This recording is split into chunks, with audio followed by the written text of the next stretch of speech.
Viewers and subscribers, please make sure to subscribe to Saga News TV and give a like and share, because if you don't, you will miss out a lot of news. The Clarendon police are probing a double murder in Agro Park Farm area of 4 past in Clarendon on Tuesday. The deceased has been identified as 24 years old Patrick Rick Thompson of Ramsbury, Clarendon, and 28 years old Janil Squadicalan of Bullard Content, Yorktown, also in the parish. Police say the man was shot by armed assailant while traveling along a dirt road in the area. Reports are that about 5:30 p.m. Thompson and Callan, who were riding separate motorcycle, had just left a river in the company of 2 women when they were ambushed by 2 armed men and masked men.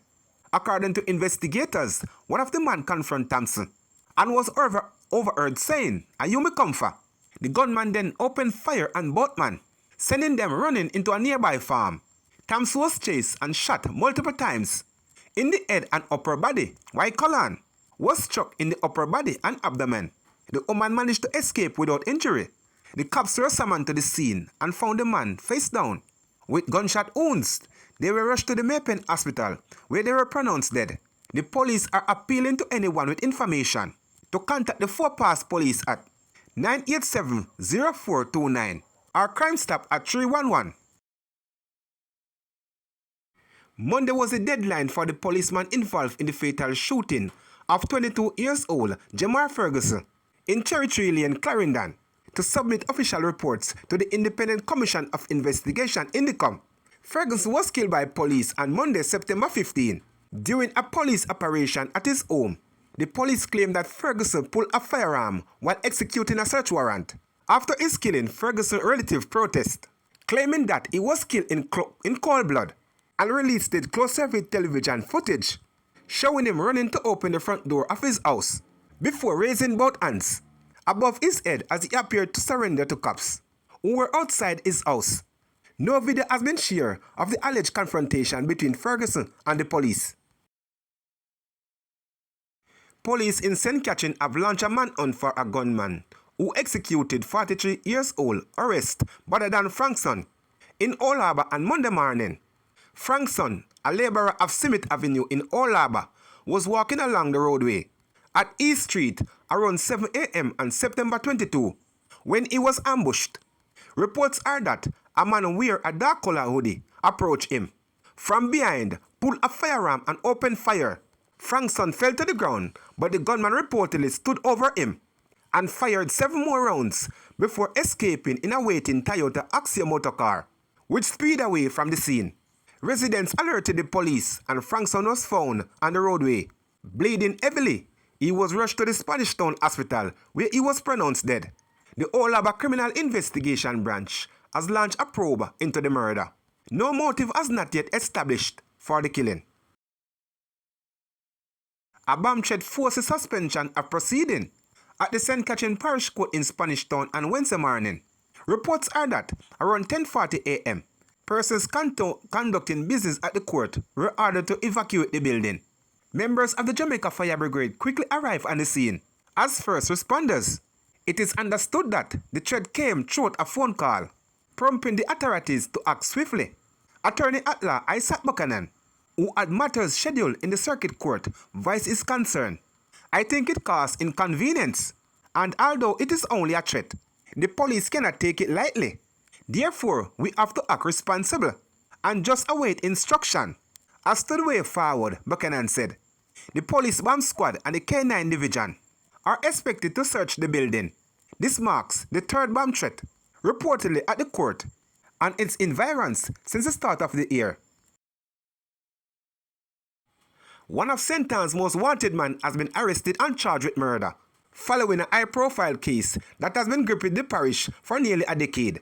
Dwayne Christie, 41, also known as Kojak, a construction worker from Jacksonville, St. Andrew, turned himself into police on Sunday, September 21, 2025, accompanied by his attorney.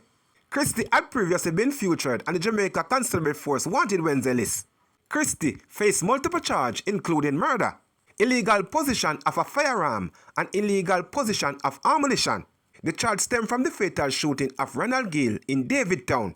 Cascade St. Ann on Friday, September 16, 2016. Investigators allege that Christy and Gail were at a local shop when an argument erupted between them. The argument reportedly escalated into a physical altercation, after which Christy reportedly left the scene, only to return with a firearm and fatally shot Gail. Following an interview with investigators on Monday, September 22, Christy was formally charged. His court date is being finalized. Cops in St. James say they have taken another deadly weapon off the street after seizing an assaulted rifle during an operation in Rose Heights on Tuesday. According to the Mount Salem police, the raid happened in the Farm Hill district between 4:30 p.m. and 7 p.m. During the operation, lawmen searched a house occupied by a man and reportedly found an AK-47 rifle with a magazine containing 1 round of 7.62 ammunition. The man was taken into custody, but his identity is being withheld. As investigation continues, police say the find is a significant step in their ongoing efforts to clamp down on illegal firearms in St. James, a parish that has been one of the country's most violent in recent years. The St. Andrew Central Police have captured a man wanted in connection with a recent robbery, seizing a firearm and ammunition during an operation. Reports from the Arfetry Police are that at about 2:45 p.m. on Monday, September 22, lawmen carried out an operation along South Camp Road, St. Andrew. The wanted man was spotted, accosted and searched. During the search, police reportedly found a Smith & Wesson 9mm pistol with a magazine loaded with 14 9mm rounds in his possession. He was taken into custody and expected to face multiple charges. His identity is being withheld pending further investigation. Police say the seizure and arrest form part of ongoing efforts to dismantle criminal networks linked to robberies across the corporate area. Police and emergency teams are dealing with 2 serious crashes in rural St. Andrew. One has left a woman feared dead, while the other injured several school children. In the first incident, a female driver is believed to have lost her life after the car she was driving in plunging over a precipice along the Newcastle Main Road sometime after 3 p.m. The vehicle remained at the bottom of the gorge, with the woman's body still trapped inside, as police and fire personnel carried out recovery efforts. In Gardentown, at least 10 children had to be rushed to the University Hospital of the West Indies after the bus they were traveling overturned along the Dublin Castle Road. About 3:30 p.m., a vehicle, a Toyota IS, was transporting students when the accident occurred. The condition of the children is not immediately known. Traffic investigators are probing both incidents.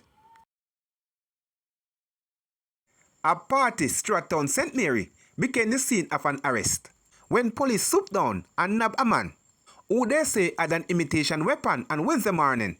The man, 21 years old, Travis Shearer, has been charged with possession of a prohibited weapon. Reports are that about 12:45 a.m., a team of lawmen on patrol heard noise coming from the community and went to investigate. Upon arrival, Shearer was seen among a group of patrons, acting in a manner that aroused their suspicion. He was accosted and searched, and the imitation firearm was found tucked in his waistband. Shearer was taken into custody and later charged. His court date is being finalized. Just hours before his death, Caymanas Racing posted a promotional video asking 3 jockeys, including O'Neal Mullins, what would be his perfect entrance song. He immediately chose the gospel track, "Oh Happy Days," but Sunday wasn't anything but a happy day for Mullins or his loved ones, as one of 2 gunmen pumped 2 bullets in his head, killing him. The 49-year-old was gunned down near his home in Waterhouse, St. Andrew, following what is alleged to be a bitter dispute with 2 brothers. The police has since reported that Samuel Brown, 37, of a Kingston level address, is wanted for murder, is urged to turn himself in to the Hunts Bay police. The police report that Mullins was on Thompsonview Avenue, Kingston 11, where he lived, when he was approached by a man armed with a firearm. The gunman opened fire, hitting Mullins in the head. Mullins' relative sat just footstep away from where he was murdered. A relative told the news team that an argument developed after one of 2 brothers demanded that Mullins pay him for a job that he was not employed to do. She stated that Mullins had hired and paid the other brother in full. Sunday me hear, my youth, you not give me my money. And me look out and me say the youth have a machete in his hand. And O'Neal out there, O'Neal keep on telling him that him never give him any work and he should go to his brother. And him even take him phone out him pocket and tell him to talk to him brother. Him refuse. Me and the other neighbor come out and quash it down. O'Neal sit down and him all forget about the argument. Him said the youth puff him chest. But him forgive him because of God him a serve, he said. The woman said they all believe the dispute was behind them. But later in the afternoon, the nightmare occurred. All of us sit down outside. Me see when the youth them go up and down. But me not take it as nothing. But all of a sudden, me just see when one of them all out a shine gun in front of everybody and just blow in the man's head. When me run to him and hold him, me hand full of blood. It was so quick. It was unbelievable. And nobody never thinks that something like this would happen, the woman said. She described the deceased man as kind-hearted, hard-working. O'Neal was a breadwinner and was one of the most genuine men. Me ever know him born April 1. And people really take him for a fool because he was just so kind. If him a buy a beer, him not buy one. Come on, this can't good. Them kill the man and leave him 6 kids them without a father. He was a provider and a good father. And when me hear him little son say him father gone left him and don't even give him a hug, it pained me heart, the woman said. A wave of grief has swept through the Quiet Neal district in Westmoreland after a 3-year-old boy lost his life in a tragic electrocution at his home on Sunday morning. The child has been identified as Tamael Flemings. Reports indicated that about 9 a.m., Tamael became entangled with the electrical wire, lying on the ground in the yard. He was rushed to the Savannah Hospital where doctors pronounced him dead. The Savannah Criminal Investigation Branch has since launched a probe into the incident.